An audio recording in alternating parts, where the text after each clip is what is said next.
Shalom Bapak Ibu sekalian, salam damai sejahtera untuk kita semua. Dan pada hari ini kita akan mengadakan ibadah yang dilaksanakan online. Kiranya Bapak Ibu dapat mengikutinya juga dengan baik. Dan kita akan mulai ibadah kita dengan menyanyikan lagu Kami Kumpul di Sini sambil saya mengundang liturgisnya ke atas mimbar.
Kasih Allah nomor 27.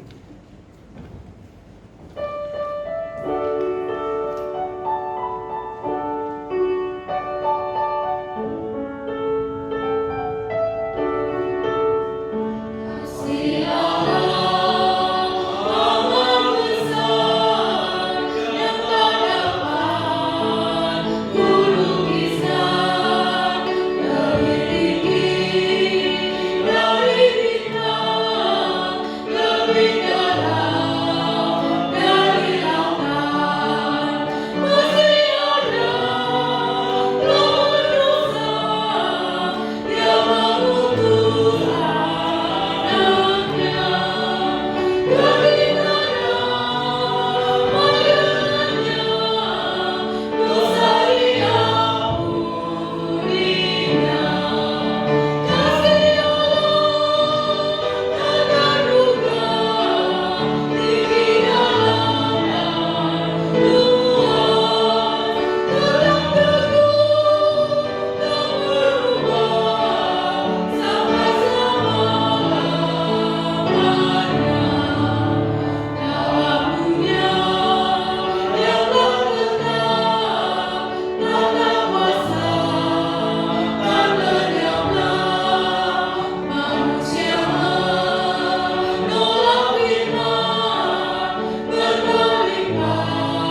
Tuhan Bapa kami yang ada dalam surga, kami bersyukur dan berterima kasih Tuhan.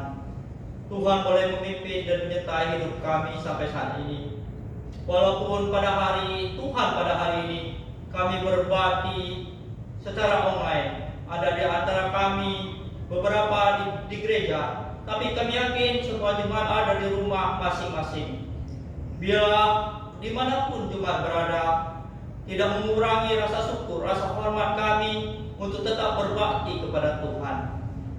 Bapa yang ada di surga, kami berdoa, biarlah hari-hari ini, hari-hari yang sulit ini, sehingga kami boleh merenungkan bahwa Tuhan ada di antara kami di saat kami tidak bisa berkumpul dan tidak bisa berbakti bersama-sama. Tapi kami yakin, walaupun di dalam rumah, walaupun dimanapun kami berada, Tuhan ada di tengah-tengah hati kami.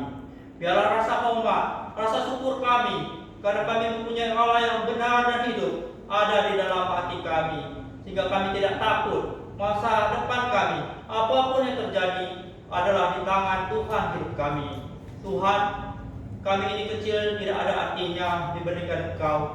Biarlah kami selalu bersyukur, selalu mau berbakti, mau selalu dekat kepada Tuhan. Dalam situasi yang sulit apapun, kami mau bersandar dan terus mau berbakti dan terus mau mempercayai Tuhan kami Yesus Kristus. Tuhan, sertailah kebaktian kami ini Tuhan. Biarlah kebaktian ini Tuhan tidak mengurangi rasa hormat kami kepada Tuhan sebagai ucapan syukur kami. Biarlah nama Tuhan saja yang kami tinggikan dimanapun kami berada dalam hidup kami. Di dalam nama Tuhan Yesus kami berdoa. Amin.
Bapak Ibu, jemaat dikasih Tuhan dimanapun berada, mari kita tetap selalu mengingat Tuhan selalu menyertai kita pada hari ini. Kita mau merenungkan firman Tuhan sebagai pegangan akan hidup kita.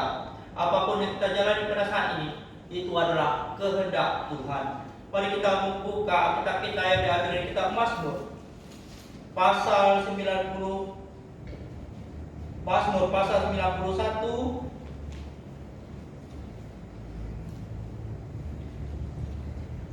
Mazmur pasal 91 ayat yang pertama sampai dengan ayat yang ke-16.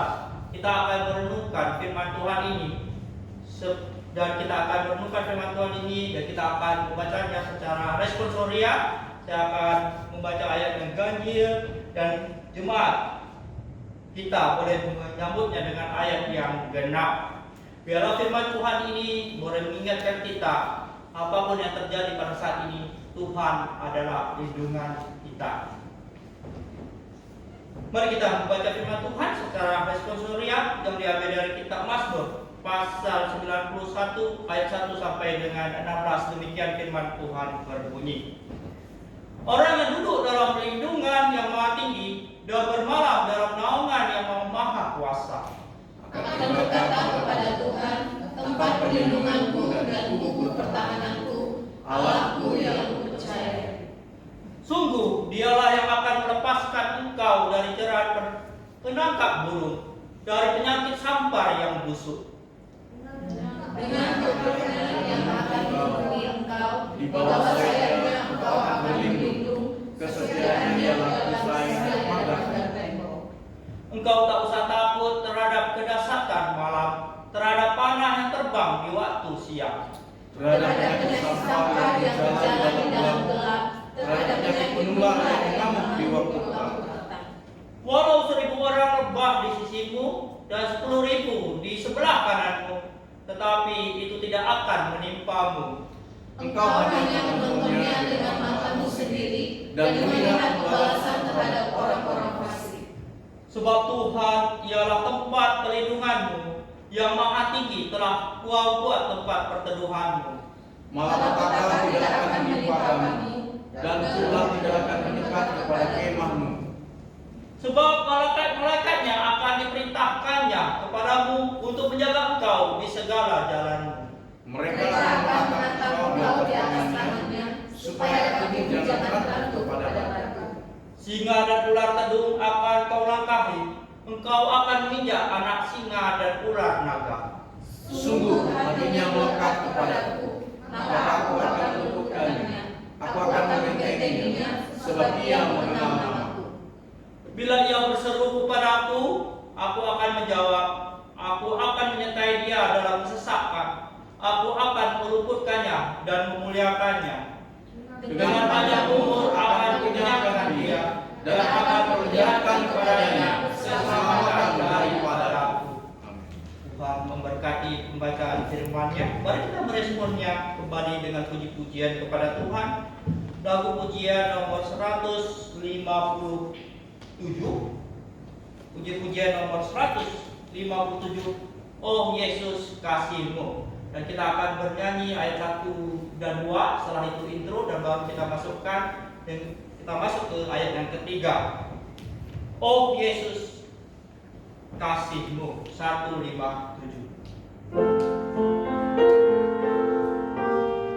Mari kita merenungkan arti ayat-ayat dari lagu pujian.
Biarlah lagu puji-pujian yang kita sampaikan kepada Tuhan boleh menyenangkan kasih Tuhan dan boleh kita lebih mengerti bahwa kasih Tuhan begitu besar dalam hidup kita.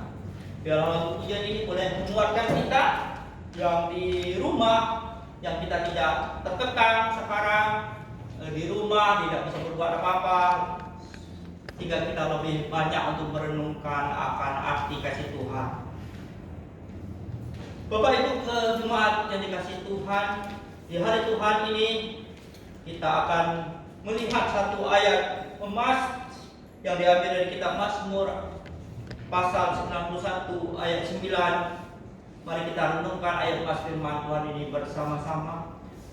Mazmur 91, kita akan renungkan ayat emas firman Tuhan sebagai pegangan akan hidup kita yang diambil dari kitab Mazmur 91 ayat 9.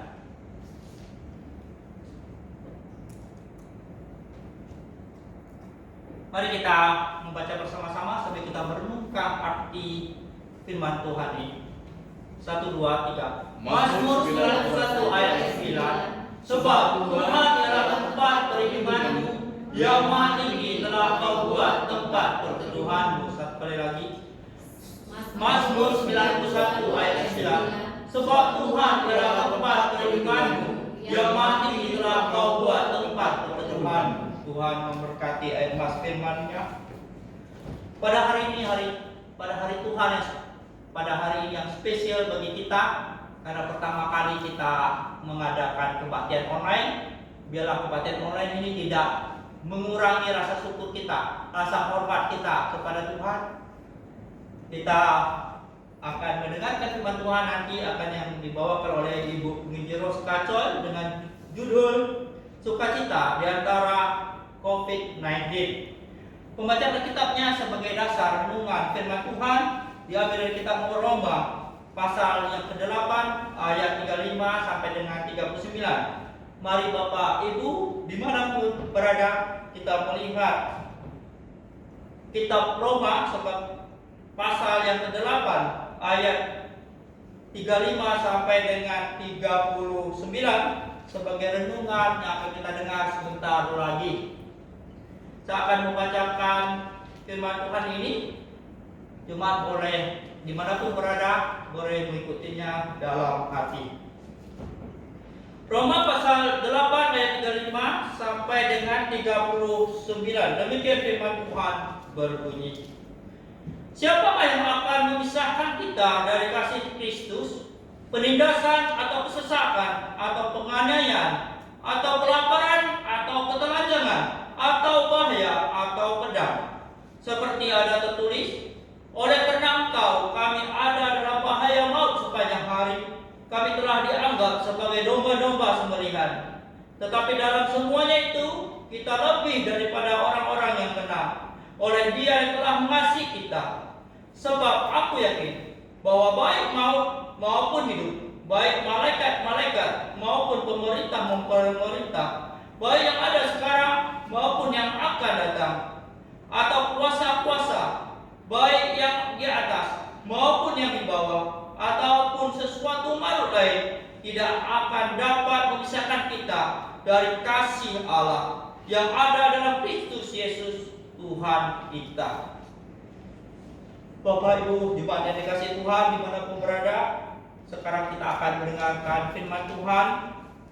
Mari kita simak firman Tuhan ini, walaupun kita terpisah tempat satu dengan lainnya, tapi saya yakin Bapak Ibu yang berbakti dimanapun pada hari ini tidak main-main, mungkin tetap khusyuk untuk terus mendengarkan firman Tuhan ini, hingga kita tetap menghormati Tuhan kita yang maha tinggi dimanapun kita berbakti. Sekarang saya akan mengundang Ibu Roska Choi untuk membawakan firman Tuhan dengan judul Sukacita di antara COVID-19.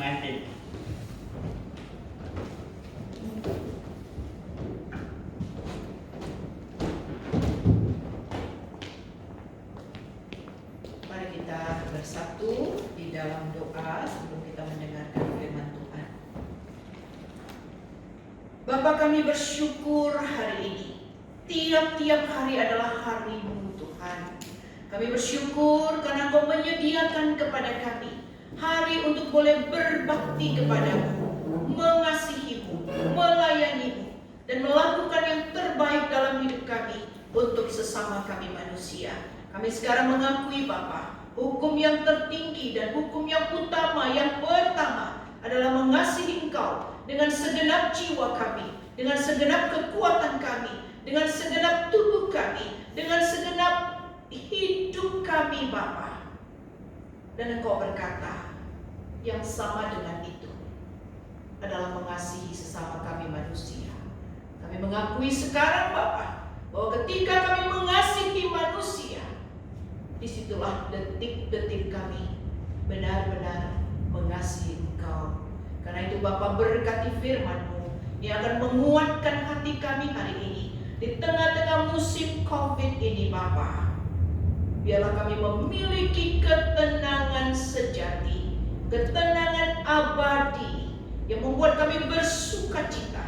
Karena ada firman yang mengatakan tidak ada yang bisa memisahkan kami dengan kasih Kristus. Tidak juga COVID-19. Bapak, kami bersyukur kami memiliki Yesus, Tuhan kami, Juru Penyelamat jiwa kami. Segala hormat bagi nama-Mu ya Bapa. Di dalam nama Tuhan Yesus Kristus kami berdoa. Amin. Amin. Nah, hari ini adalah hari yang khusus bagi kita. Kita boleh belajar firman Tuhan di saat banyak sekali orang yang tercekam. Boleh dikatakan tercekam karena sudah lebih dari 500.000 jiwa yang sudah meninggalkan dunia ini akibat dari wabah virus corona. Nah, siapa yang menyangka kalau virus corona akan ada? Sementara di akhir tahun 2019 kita semua mengharapkan hari-hari yang baik, hari-hari yang bisa membuat semua perencanaan kita bisa berjalan dengan baik. Mungkin tahun ini ada yang sudah merencanakan untuk pergi berjalan-jalan ke luar negeri, atau ada yang berencana untuk menikah, atau ada yang berencana untuk membeli mobil baru, atau ada yang berencana untuk membeli rumah baru dan lain sebagainya. Di sini kita melihat dalam situasi seperti ini bahwa kita bukan Tuhan. Kita adalah manusia dan kita terbatas, dan rancangan kita itu bukan rancangan Tuhan, tapi rancangan Tuhan itu yang harus terjadi dalam hidup kita. Nah, hari ini kita juga melihat bahwa memang suasana COVID ini membawa banyak sekali perubahan. Bahkan perubahan itu juga ada di tengah-tengah keluarga besar di seluruh dunia ini, yaitu keluarga umat Kristen. Nah, kita melihat bahwa ada peraturan pemerintah untuk kita tidak berkumpul dengan jumlah yang banyak supaya mengurangi penyebaran dari COVID-19. Dan bahkan ada istilahnya penalti kalau kita melanggar perintah-perintah atau wacana atau larangan-larangan dari pemerintah. Nah, ini menjadi satu pro kontra. Kenapa? Ada orang mengatakan, kenapa gara-gara wabah virus kita nggak bisa berbakti di gereja? Kenapa? Banyak sekali pertanyaan-pertanyaan. Tapi kita umat Kristen, ini bukan saatnya kita tanya kenapa. Ini saatnya kita mengetahui posisi kita sebagai gereja, sebagai orang Kristen, sebagai anak-anak Tuhan. Ini adalah saatnya kita menyatakan kasih Kristus itu kepada siapapun. Nah, pemerintah tidak salah melarang apapun yang dia kehendaki untuk satu negaranya. Kenapa? Karena firman Tuhan juga bagi kita orang Kristen dikatakan bahwa firman Tuhan mengatakan pemerintahan itu harus kita taati. Coba saya baca firman Tuhan di buku Roma pasal 13 ayat 1 berkata, tiap-tiap orang harus takluk, tunduk loh ya, takluk kepada pemerintah yang di atasnya, sebab tidak ada pemerintah yang tidak berasal dari Allah, dan pemerintah-pemerintah yang ada ditetapkan oleh Allah. Sebab itu, barang siapa melawan pemerintah, ia melawan ketetapan Allah, dan siapa yang melakukannya akan mendatangkan hukuman atas dirinya. Jadi ini sangat serius ya. Bukan berarti wah gara-gara wabah COVID kita dilarang untuk ke gereja. Bukan ya. Ini adalah untuk kepentingan keselamatan komunitas, supaya tak satu orang pun yang bisa jadi korban COVID-19 ini. Sekarang banyak sekali yang sudah meninggal. Di Indonesia sudah mencapai lebih dari 100 orang. Nah, kemudian firman Tuhan juga berkata, pemerintah adalah hamba Allah untuk kebaikan kita. Jadi kita orang-orang Kristen, coba kita tunjukkan kalau kita ini adalah orang-orang Kristen yang baik dan kita mentaati peraturan pemerintah yang juga adalah baik. Nah, karena itu alasan yang kedua saya ingin paparkan kenapa. Tidak masalah ya kita beribadah di mana-mana. Karena suatu ketika murid-murid Tuhan Yesus mengumpulkan atau memetik bulir-bulir gandum di hari Sabat. Wah, orang Farisi marah loh. Kok begitu? Kenapa mereka tidak mentaati hari Sabat? Harusnya hari Sabat adalah hari berbakti. Tidak boleh ada orang yang bekerja. Tapi Yesus justru membenarkan perbuatan murid-murid ini. Malah dia memberikan contoh. Contohnya apa? Contohnya ketika itu ada di Matius pasal yang kedua, ayat Markus pasal yang 23 sampai 28 itu kisahnya. Kemudian Yesus menjawab, no problem, ya. Daud aja suatu hari ketika dia pun pernah saking laparnya pergi ke rumah Tuhan yang harusnya para imam yang boleh makan makanan itu, tapi demi kepentingan nyawa dimakan, no problem. Itu contoh yang diberikan oleh Tuhan Yesus. Kemudian apa kata firman Tuhan tentang hari Sabat, supaya kita tidak merasa berdosa ya. Loh, kok aku nggak ke gereja? Berdosa nggak? Tidak ke gereja. Jadi kita akan pelajari dulu sedikit saja sebelum kita melihat ya lebih lanjut. Lalu kata Yesus, jawabnya kepada mereka, belum pernahkah kamu baca apa yang dilakukan Daud ketika ia dan mereka yang mengikutinya kekurangan dan kelaparan? Bagaimana ia masuk ke dalam rumah Allah waktu Abiatar menjabat sebagai imam besar, lalu makan roti sajian itu yang tidak boleh dimakan kecuali oleh imam-imam dan memberikannya juga kepada pengikut-pengikutnya. Lalu kata Yesus kepada mereka, hari Sabat diadakan untuk manusia dan bukan manusia untuk hari Sabat. Jadi anak manusia adalah juga Tuhan atas hari Sabat. Jadi anak manusia yang sudah memaparkan, Yesus Kristus yang sudah memaparkan hari Sabat itu untuk manusia, bukan manusia untuk gereja. Gereja itu untuk manusia. Hari Sabat itu untuk manusia. Hari berbakti itu untuk manusia. Kalau tidak bisa ke gereja, ada orang yang butuh pertolongan di luar sana, go and help, sekalipun itu di hari Minggu. Itu artinya hari Sabat adalah hari kita berbuat baik kepada manusia. Karena itu anak manusia adalah Tuhan atas hari Sabat itu sendiri. Dia sudah menunjukkan contoh dan teladan-teladan. Jadi tidak ada dosanya kalau kita harus beribadah, contohnya di rumah. Apalagi dalam keadaan seperti ini, COVID. Karena yang terpenting adalah apa? Jiwa. Jiwa Daud dan pemimpinnya terancam. Karena itu mereka makan makanan roti sajian yang harusnya itu boleh dimakan oleh imam, bukan mereka, tapi demi keselamatan jiwa mereka. Jadi yang terpenting di sini adalah jiwa. Untuk jiwa ini pula lah Yesus berperkara datang ke dunia ini. Jadi kita harus jelas tentang hari Sabat. Kita ini adalah manusia. Hari Sabat diadakan untuk kita ya, untuk manusia. Jadi the central of everything di hari Sabat adalah manusianya, bukan gerejanya, bukan gedungnya, bukan podiumnya, bukan kursinya, bukan tertib acaranya, bukan, tapi jiwanya. Gereja sesungguhnya itu bukan gedungnya, tapi orangnya. Itu gereja. Jadi kita gereja, saudara gereja, saya pun adalah gereja, dan ini sangat menyenangkan hatinya Tuhan. Dan masih banyak lagi kisah sejarah lain ya yang bisa membackup kenapa Dulu orang Israel sangat membanggakan yang namanya Yerusalem. Harus ke Yerusalem untuk beribadah. Terakhir apa yang terjadi? Tentara Babel menghancurkan rumah Tuhan. Akhirnya mereka harus scatter kemana-mana. Dan muncullah gereja-gereja. Banyak lagi bukti-bukti lain.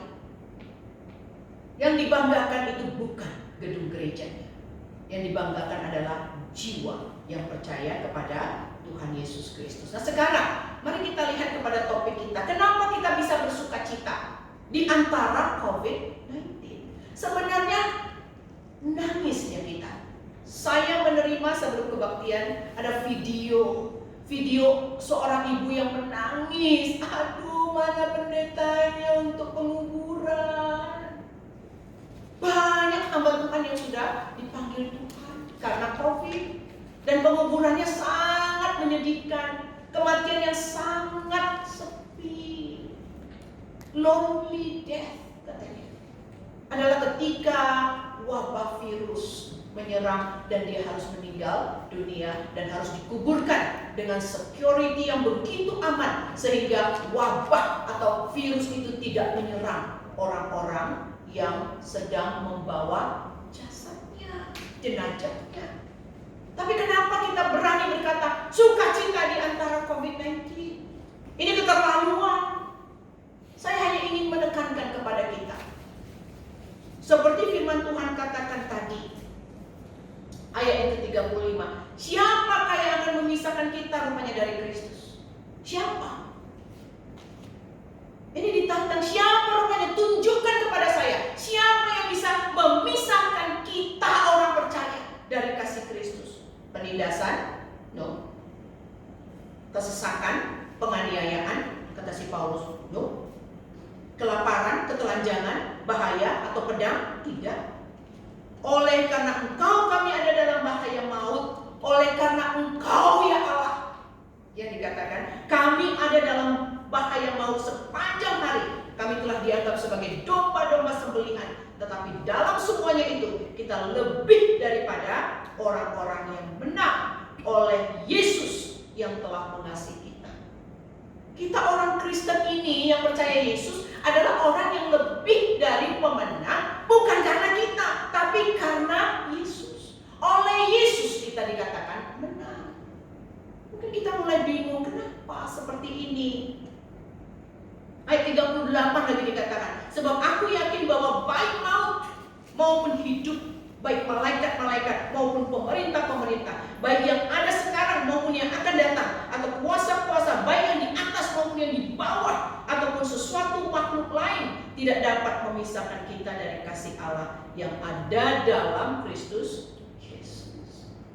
Jadi harapan kita orang percaya hanya Yesus.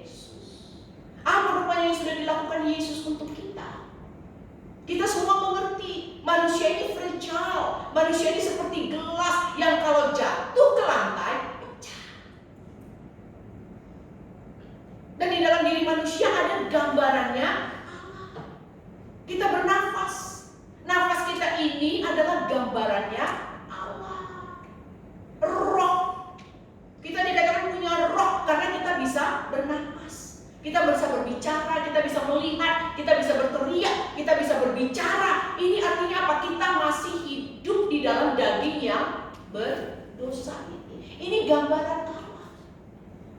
Kalau gambaran Allah ini copot, tinggal badannya aja. Dan badannya masuk ke peti mati dan dikubur. Tapi jiwa ini tidak akan pernah berakhir. Karena Allah adalah roh. Sifat Allah itu roh adanya. Sebagai roh tidak bisa mati. Demikian juga kita memiliki roh gambaran Allah ini. Cuman status roh yang kita miliki sekarang adalah berdosa. Semua orang sudah berdosa. Upahnya dosa adalah neraka. Badannya masuk ke peti mati, tapi jiwanya langsung masuk ke dalam api neraka. Disitulah dia hidup selama-lamanya penuh dengan penderitaan. Kenapa dikatakan upah dosa adalah maut? Dari satu terjemahan bahasa Inggris saya pernah baca, the penalty of sin is death. Dia pakai kata apa? Penalty. Penalty itu apa? Denda. Denda daripada dosa adalah api neraka. Death, kematian kekal selama-lamanya. Coba kita ilustrasikan lebih singkat lagi. Coba kalau kita ke Singapura, banyak sekali tanda-tanda rambu-rambu. Kemudian ada tanda di situ no smoking, ya. Wow, no smoking. Memang Singapura itu adalah negara yang no smoking. Kemudian di bawahnya itu ditulis $1.500. Jadi kalau kita melakukan pelanggaran, kita merokok, akhirnya turun petugas karena CCTV-nya ada di mana-mana. Turun petugas, kita akhirnya ditangkap, dimasukkan ke satu ruangan. Kenapa kau melanggar peraturan kami? Ada tanda di situ, no smoking. Why did you do that? Sekarang kau kena denda $1.500. Kalau rate-nya 10.000, akhirnya 15 juta. Kalau kita punya uang 15 juta, kita bebas. Kalau kita tidak punya uang 15 juta, oh kalian tahu, Ibu Roska tinggal di Singapura. Wah, nggak punya duit 1.500 nih gimana? Aku ingat ada Ibu Roska tuh. Coba telepon dia, minta tolong dia. Coba tahu dia bisa tolong. Akhirnya ada yang telepon. Ya kenapa? Iya ini ada jemaat. Aduh, entah kena apa. Akhirnya dia kena denda ini, dia nggak punya duit 1.500. Ibu Roska bisa bantu nggak? Oh oke, let me check. Wah, syukur saya ada uang 1.500. Saya terbirit-birit pergi kemana dia kena tangkap itu. Saya bawa uang 1.500, saya beri kepada petugas. Ini uang denda 1.500 untuk dia yang sudah melakukan pelanggaran. Akhirnya dia ini dendanya dibayar. Bukan dia yang bayar karena dia nggak punya duit. Yang bayar siapa? Ibu Roska. Ibu Roska menebus dia supaya dia keluar dari kurungan akibat melanggar peraturan dilarang merokok. The penalty of sin is death. Denda dosa kita ini adalah neraka. Dendanya berapa? Bukan 1.500. Dendanya berapa? Nyawa. Dia nggak mau duit. Dendanya adalah nyawa. Gambaran Allah yang sudah jatuh ke dalam dosa, itu dia mau. Dia nggak mau yang lain. Begitulah kejamnya neraka. Coba bayangkan kalau kita tiba-tiba kena serang COVID-19 dan kita tidak punya bekal Yesus di hati kita. Kita tidak pernah mengerti kalau Yesus itu adalah Tuhan dan Juru penebus kita. Alangkah malangnya kita. Karena langsung kita akan masuk ke dalam api neraka. Karena upah dosa kita, denda dosa kita itu adalah api neraka. Tapi karena begitu besar kasih Allah akan dunia ini, sehingga Ia mengaruniakan anaknya yang tunggal, supaya setiap orang yang percaya kepadanya tidak binasa, mati masuk neraka, tidak binasa, melainkan beroleh hidup yang kekal. Ini solusi dari Allah untuk kita. Kenapa kita tidak mau dengar ini baik-baik? Dari mana buktinya saya tidak dengar baik-baik? Buktinya kita takut, kita nggak tahu mau kemana pergi setelah kematian ini. Hari ini kita mau jelaskan. Hari ini kita semuanya mau berkata, aku percaya kepada Yesus Kristus. Karena dikatakan tidak ada yang bisa memisahkan aku dari kasih Kristus. Karena begitu besar kasih Allah kepadaku, Dia mengaruniakan anaknya yang tunggal. Siapa namanya? Yesus Kristus. Dia adalah 100% Allah, 100% manusia dalam satu pribadi. Dia datang ke dunia untuk satu tujuan, membayar denda dosa kita, yaitu api Dia mati menyerahkan nyawanya karena neraka butuh nyawa kita orang berdosa. Tapi aku tidak mau satu orang pun, apalagi jemaat Philadelphia, tak satu orang pun aku mau masuk neraka, kata Tuhan. Aku yang berkorban nyawa untukmu. Begitulah Yesus menebus kita. Seperti tadi si orang yang menabrak atau yang melanggar peraturan no smoking, tapi dia merokok dan dia harus bayar denda.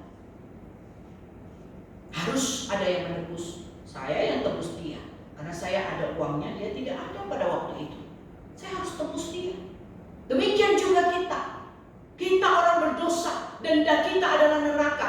Yesus yang datang menebus dosa kita. Apa yang dilakukan Yesus? Dia mati di kayu salib. Dia berkorban nyawa untuk kita. Dia memikul semuanya. Dosa seluruh dunia ini dia pikul di atas pundaknya. Sampai dia berteriak, Ele lama sabachthani. Allahku. Kalian tahu, di neraka nanti teriakan orang itu sama dengan teriakan Yesus di kayu salib. Eli, Allahku, Allahku, bukankah aku bernubuat demi namamu? Bukankah aku anggota gereja? Allahku. Tapi Yesus di kayu salib itu, dia berteriak, Allahku, kenapa kau tinggalkan aku? Disitulah momen Yesus menyelesaikan semua dosa-dosa manusia. Allah tidak bisa melihat Yesus. Dia harus memalingkan wajahnya. Dan Yesus berteriak, Allahku. Karena dia sedang memikul dosa, upah dosa manusia. Jadi ke surga itu gak ada kontribusi kita. Jangan kita pikir, kalau aku mati kemana? Tergantung perbuatan baikku lah. Please, no. Termasuk si pelanggaran yang dilarang merokok, dia merokok. Gak bisa dia melepaskan diri kecuali 1.500. Tak ada uang dia. Harus aku yang tebus. Tak ada andil dia. Demikianlah korban Yesus di kayu salib untuk kita. Dan kalau kita percaya kepada Yesus ini, dia berteriak, sudah selesai. Yang menjadi dosa-dosamu yang membawa kau ke api neraka, aku yang selesaiin. Sudah selesai. Dan ketika Yesus berkata sudah selesai, dia berkata bahasa Yunani yaitu tetelestai. Artinya apa? Sudah selesai, transaksi sudah selesai. Upah dosamu, dendamu, di bahasa ekonomi ya, dendamu, upahmu, karena dosamu kau ke neraka. Yesus berkata tetelestai, yang artinya apa? Lunas. Lalu dia menghembuskan nafasnya. Di kayu salib dia berkata lunas. Makanya Paulus berkata, kau dibeli dengan harga yang lunas. Oh, itulah pengorbanan siapa? Yesus untuk kita. Nah, kalau kita percaya kepada Yesus, dia janji dua loh janjinya ya. Satu, kau beroleh hidup yang kekal. Wow, itu ya janji Yesus. Yes. Janjinya kedua apa? Sebelum kau ke surga, kau tidak sendiri di dunia. Sebelum kau percaya Yesus, kau sendiri. Kau sendirian, kau ketakutan, ada COVID, aduh. Tapi ketika kau percaya janji Yesus apa? Yesus tinggal di dalam hati kita. Wow, intimate sekali. Aku mengasihimu, kata Yesus, sampai dia mau tinggal di dalam hati kita. Kita dimeteraikan oleh Roh Kudus. Kita miliknya Tuhan Yesus. Kemana-mana kita pergi, Yesus di dalam hati kita. Itu janjinya yang kedua. Wow. Makanya kita bisa apa? Sukacita ada Yesus. Coba bayangkan orang yang tidak punya Yesus. Aduh, suntuk kali dia, kacau, ketakutan. Ini COVID gimana? Harus cuci tangan. Aduh, aku lupa cuci tangan tadi. Aduh, aku duduk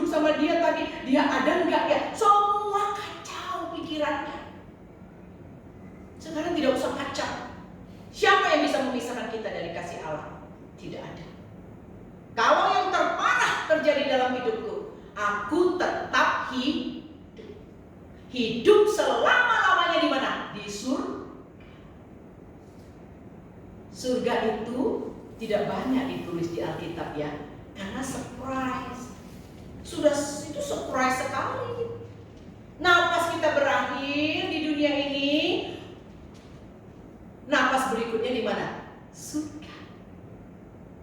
Kita bertemu dengan Yesus.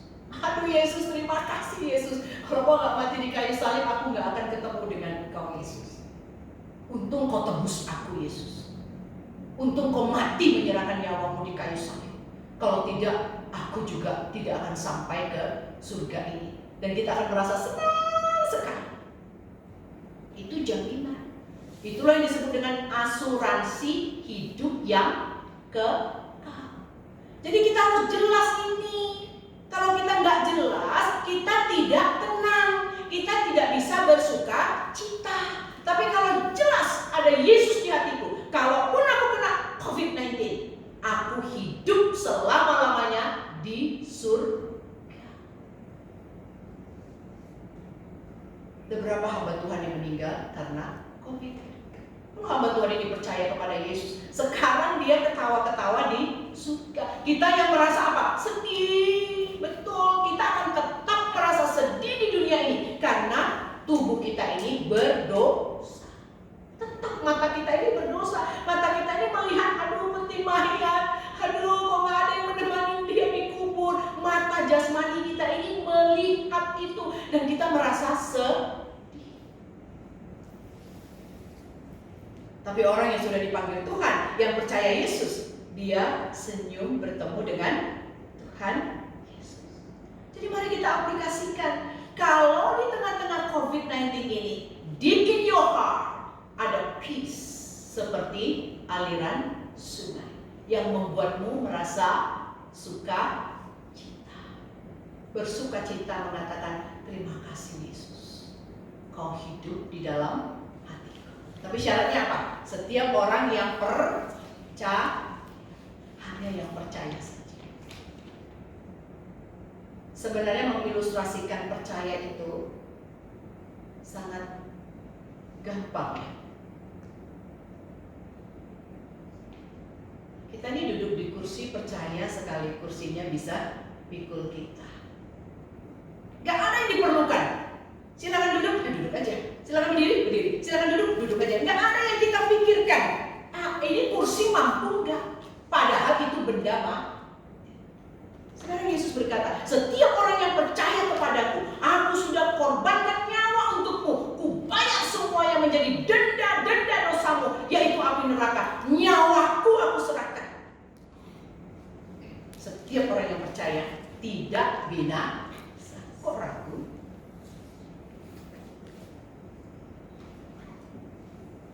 Coba sekarang lihat kiri kanan. Coba bilang, Yesus di hatiku. Aku percaya Yesus. Ya, coba lihat ke kiri kanan, bilang, aku percaya Yesus. Ketika kita katakan, aku percaya Yesus, kita akan bersuka. Karena dialah yang menjadi security kita. Seperti Mazmur 91. Kita itu dipelihara di bawah sayap Tuhan Yesus. Dilindunginya kita, dipeliharanya kita. Coba bayangkan orang-orang yang tidak punya Tuhan Yesus, betapa kalam kabutnya mereka saat ini. Tapi kita yang sudah punya Yesus, kita berkata, Kanseju, terima kasih, kau sudah mati di kayu salib untuk hidupku. Dan kau buktikan kalau kau hidup. Kau buktikan kalau kau sudah membayar semua hutang-hutang dosaku. Kau bangkit dari antara orang mati. Dan 40 hari kemudian kau naik ke surga. Kembali semua sudah beres. Yang namanya hutang-hutang dosaku, denda-dendaku, semua sudah beres oleh Tuhan Yesus. Makanya banyak kalimat-kalimat di dalam firman Tuhan dikatakan Abraham dibenarkan. Oke? Dibenarkan itu kalimat masif loh ya. Abraham tenang-tenang aja, tapi Tuhan bilang apa? Kau benar. Kok aku benar? Iya, karena kau percaya sama Tuhan Yesus. Iwa dibenarkan. Coba saya akan kasih ilustrasi ya, nggak apa-apa ya. Ini harinya Tuhan, hari yang bergembira. Oke, I can call you, come here. Kita akan praktekkan dulu. Ibu contohnya Tuhan. Kau orang berdosa. Ini Allah yang kudus. Kalau kulihat kau ini mau nggak bisa. Udah nggak tahan. Pokoknya kau harus kena neraka kamu. Nggak ada sedikit pun yang bisa membuat kreditku untuk mengatakan oke, aku bisa terima kau. Allah itu kudus dan kau amat berdosa dan sasaranmu hanya neraka. Aku surga. Jadi aku mau hantam kau. Kemudian, Pak Kris ini, Pak Kris. Ya. Ini Pak Kris ya. Pak Kris di sini, kamu tetap di situ. Tetap di situ. Pak Kris, oke ya. Ini Pak Kris, Yesusnya ya. Oke, ini Yesusnya. Dan adik kita itu percaya kepada Yesus. Kalau aku lihat adik ini di belakang, agak lurus ya. Lurus ya. Kalau kulihat dia, ini aku ngalah ya. Kulihat dia, wih, mau hantam dia. Kuhukum karena dia berdosa. Tapi solusi aku berikan ada Yesus. Yesus mati untukmu. Jadi ketika aku melihatmu, sebenarnya kau salah, kau banyak kali dosamu. Tapi kau dibenarkan karena Yesus. Kau percaya Yesus. Percaya pengorbanannya di kayu. Makanya aku Allah benarkan kau. Kau salah sebenarnya. Kau berdosa. Tapi ku benarkan kau. Karena solusi yang sudah diberikan yaitu Yesus. Akhirnya kau ku benarkan sebagai aku. Itulah powerfulnya setiap orang yang percaya kepada Tuhan Yesus. Jadi kalau kau meninggal dunia, yang namanya Allah, kau akan dibiarkan. Tapi yang dilihat Allah apa dalam dirimu? Yesus. Is in your heart. Mana hatimu? Yes. Jadi kita berani menghadap Yesus karena Yesus di dalam hati. Terima kasih banyak ya.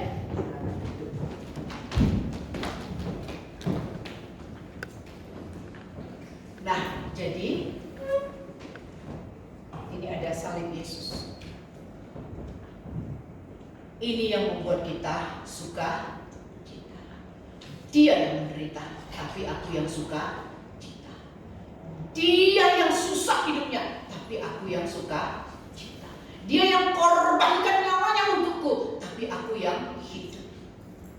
Semua karena kasih Yesus. Makanya dikatakan apa yang bisa memisahkan aku dengan kasih Kristus? Kuasa yang di atas maupun yang di bawah ataupun sesuatu makhluk lain tidak akan dapat memisahkan kita dari kasih Kristus ini. Dialah Tuhan kita, Dia penebus kita, Dia juru penyelamat kita, dan Dia tinggal di mana?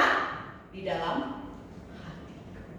Maka itu kita bisa bersukacita di antara COVID-19. Yakin dan percaya kalau Yesus akan pelihara kita seperti biji bola matanya.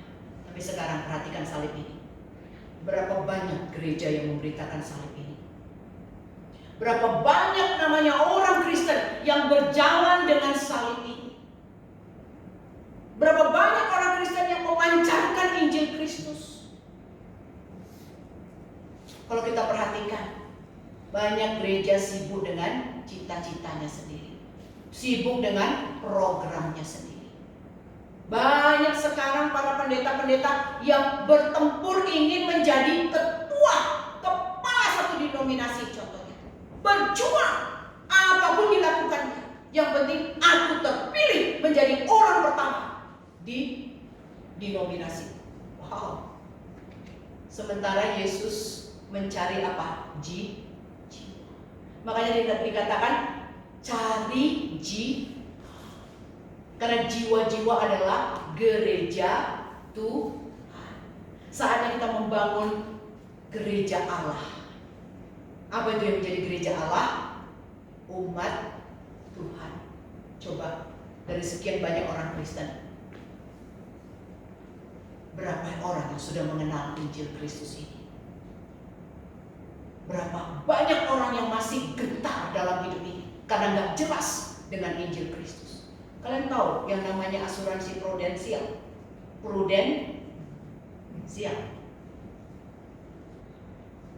Kenapa kita akhirnya mendaftarkan diri? Aku menjadi nasabah prudensial. Bukan prudential. Karena jelas kan? Marketingnya jelas nggak? Jelas.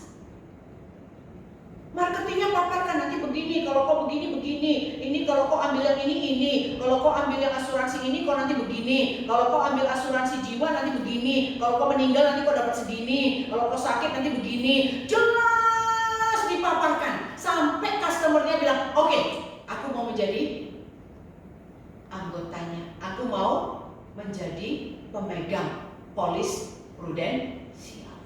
Dibayar loh setiap bulan, bukan gratis loh. Dibayar tiap bulan. Dia rela membayar karena jelas penjelasan dari marketing. Kita ini marketing surgawi loh. Kita sendiri tidak jelas arti Injil, tidak jelas sebagai marketingnya surgawi. Bagaimana mungkin kita bisa memaparkan itu kepada jiwa-jiwa yang tersesat? Karena itu semua tentang salib harus jelas. Injil itu adalah Yesus mati karena dosa-dosa kita, supaya kita berdamai dengan Allah. Jadi kalau kita nggak jelas Injil ya, omong kosong, kita bisa menjadi marketingnya Tuhan Yesus, apalagi di zaman COVID-19 ini. Ini zamannya penginjilan. Ini zamannya Allah mulai menginjili.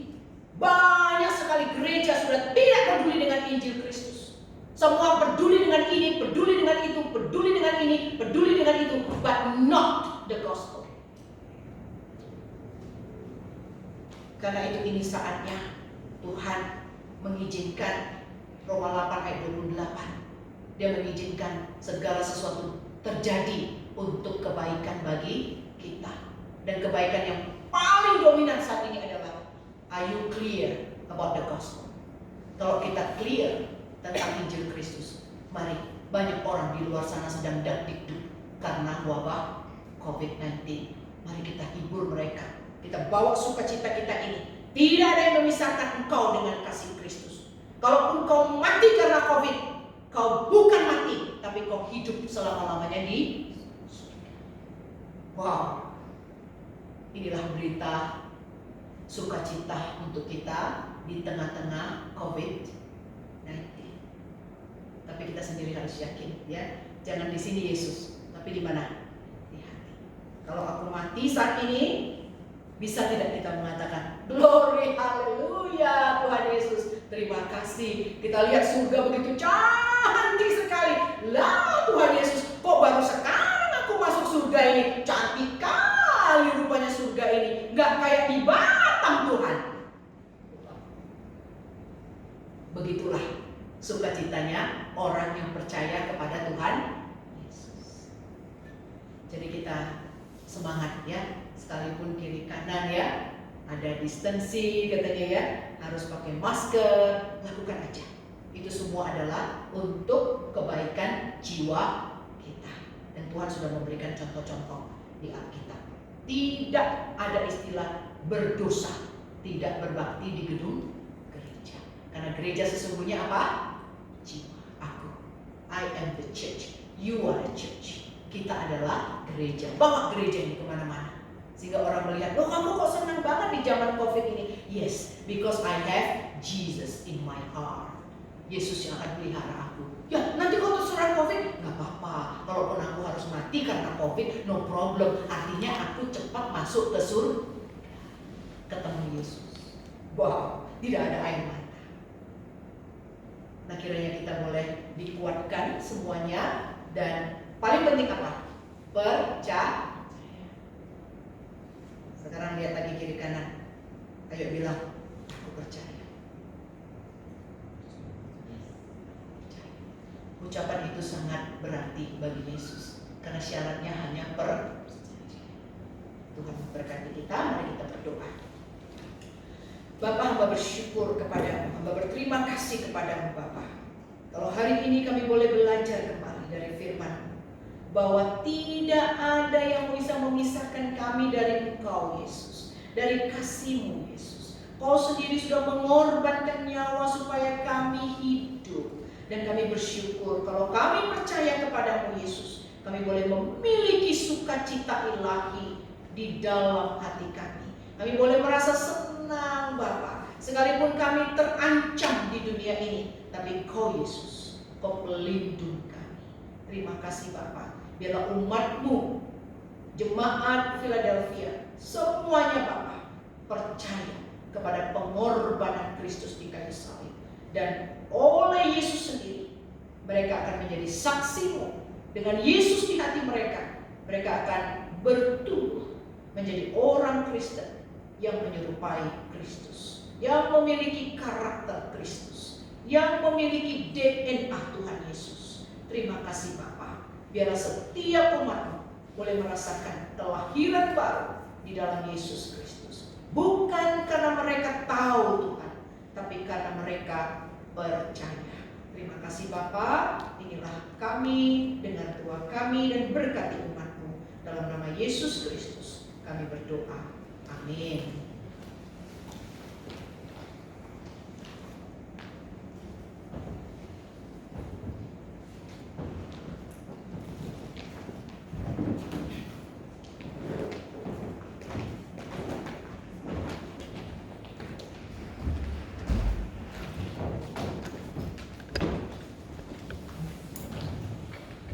Kita bersyukur untuk firman Tuhan yang dibawa oleh Ibu Roska. Kita ucapkan terima kasih kepada Ibu Roska yang boleh membawa firman Tuhan, yang boleh menguatkan kita bagi kita yang khawatir, yang mungkin sekarang banyak pergumulan. Dalam firman Tuhan ini boleh menguatkan kita bahwa kita punya Tuhan yang boleh memimpin dan menyertai kita dalam masa-masa sulit ini. Bapak Ibu, jemaat yang dikasihi Tuhan dimanapun berada, walaupun kita sekarang berbakti terpisah di rumah masing-masing, tapi kita tetap mau bersyukur kepada Tuhan karena semua berkat kelimpahan yang Tuhan telah berikan kepada kita sampai dengan saat ini. Kita tetap menjalankan persembahan kita, tapi formatnya mungkin agak sedikit berbeda. Ya, di buletin kita, di halaman belakang itu ada nomor rekening, yaitu nomor rekening gereja atas nama Yayasan Philadelphia Gracia di Bank UOB, rekening nomor 536-100-2890.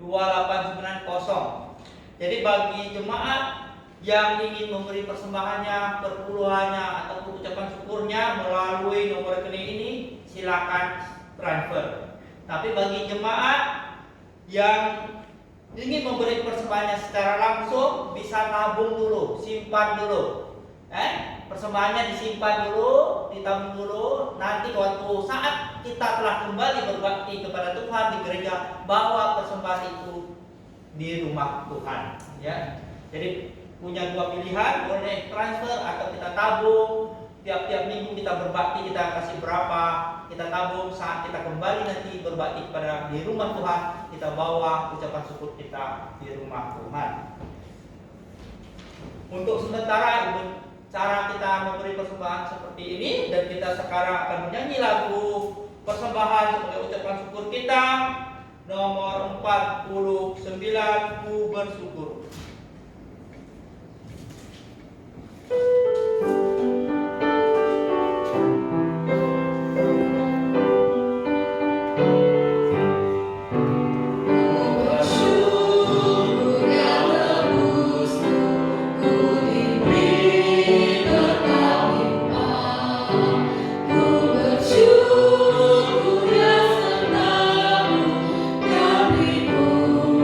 Anugerah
kita bersatu di dalam doa.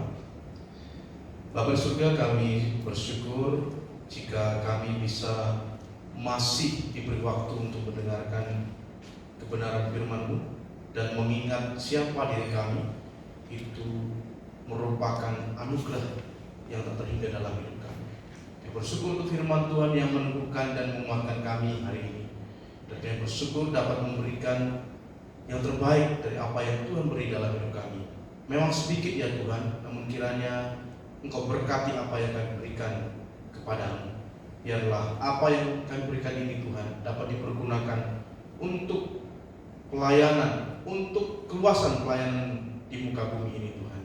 Berkati setiap kami yang memberikan, berkati setiap kami yang sudah berjerih lelah dan bahkan bekerja siang dan malam untuk mencari rezeki ini ya Tuhan. Nah, biarlah kiranya Tuhan apa yang sudah kami cari ini itu merupakan Engkau yang memberikan bagi kami. Oleh sebab itu kami memberikannya dengan rela hati, dengan penuh sukacita kami memberikannya Bapa.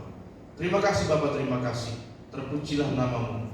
Biarlah hari ini kami bersukacita karena Tuhan sumber sukacita di dalam hidup kami. Di dalam nama Tuhan Yesus kami berdoa dan bersyukur. Amin. Terima kasih dan jemaat silakan duduk kembali. Bapak Ibu jemaat yang dikasihi Tuhan dimanapun berada, ada sedikit warta gereja kita pada hari Tuhan pada hari ini. Pertama-tama kami dari pengurus hamba Tuhan maupun dari jemaat GAPI Philadelphia mengucapkan selamat beribadah kepada kita dimanapun berada pada hari Sabat. Biarlah kita tetap merenungkan, kita tetap bersandar kepada Tuhan. Dalam masa-masa sulit ini kita tetap selalu berbakti kepada Tuhan. Bapak Ibu jemaat, Rabu ini KTB kita adakan seperti biasa, kita adakan di gereja, tapi nanti mungkin kita punya format tersendiri dan kita duduk mungkin jaraknya 1 atau 2 meter ya, kita terapkan social distancing. Jadi bagi jemaat yang ingin datang berdoa dalam masa-masa ini, mau bersandar pada Tuhan, silakan datang. Dan juga bagi jemaat yang ingin berdoa di rumah masing-masing, kita juga persilakan.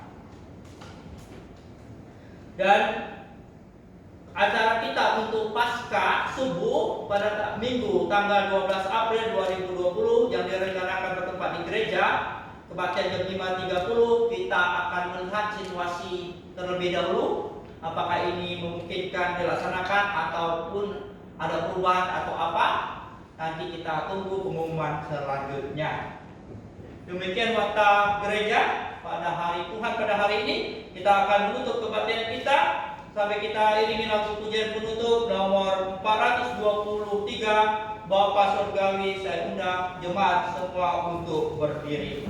Dan setelah lagu pujian ini saya undang Ibu Roska untuk doa penutup.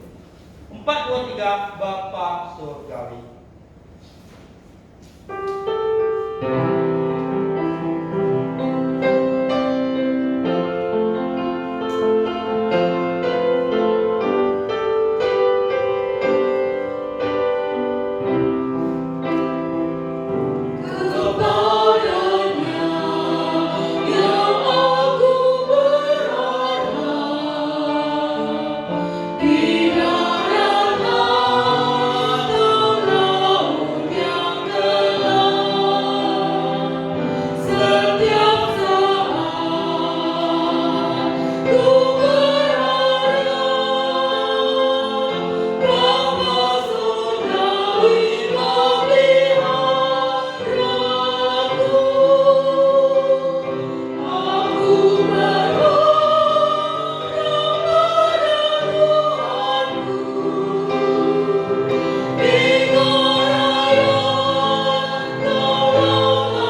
Bapa surgawi yang besar luar biasa, Bapa surgawi yang ajaib, yang perkasa, dan Bapa surgawi yang sangat dekat dengan kami, dan Bapa surgawi yang tinggal di dalam hati kami.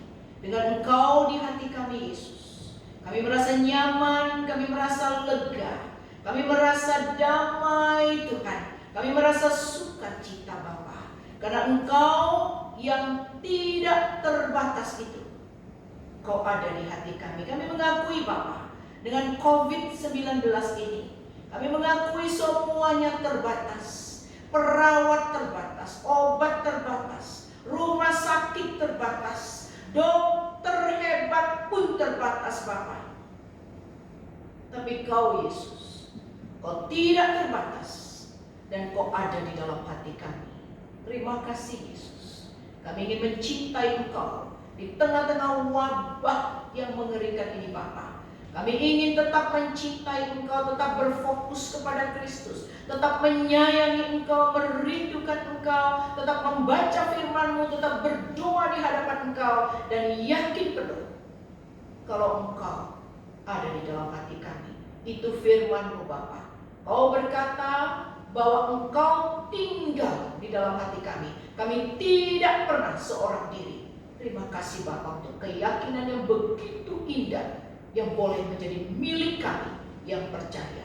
Ampuni kami, Tuhan, kalau kami merasa bimbang dalam hidup kami, kalau kami selama ini merasa seperti benang kusut dalam kepercayaan kami kepada Engkau, ya Yesus. Tapi malam ini kami bersyukur kalau Engkau, Yesus, Kau penebus jiwa kami. Kami boleh istirahat nyaman di dalam Yesus. Terpujilah Engkau, ya Bapa. Dan kami berdoa supaya berkatilah semua jemaat-Mu, baik yang ada di rumah maupun kami yang ada di sini. Tuhan, pelihara baik-baik, Bapa, seperti biji bola mata-Mu. Dan biarlah Tuhan, jika tiba waktunya kami boleh berkumpul kembali, Tuhan, di rumah-Mu, kami akan sangat mensyukurinya, Bapa, dan sangat menghargai kebersamaan di dalam kasih Kristus. Terpuji termulialah Engkau, ya Bapa, di tempat yang maha tinggi. Kalau kami akan beristirahat, Tuhan, kami akan pulang yang kami ada di sini. Kami akan ada di tengah-tengah keluarga kami, atau kami yang sudah ada di tengah-tengah keluarga kami. Kami berdoa, tidak ada yang bisa memisahkan kami dengan Yesus. Ini doa kami, Bapa. Kami mengucap syukur dan kami berdoa di dalam satu nama, Tuhan Yesus Kristus, yang telah mengajar kami berdoa. Bapa kami yang di surga, dikuduskanlah nama-Mu, datanglah kerajaan-Mu, jadilah kehendak-Mu di bumi seperti di surga. Berikanlah kami pada hari ini makanan kami yang secukupnya, dan ampunilah kami akan kesalahan kami, seperti kami juga mengampuni orang yang bersalah kepada kami. Dan janganlah membawa kami ke dalam pencobaan, tetapi lepaskan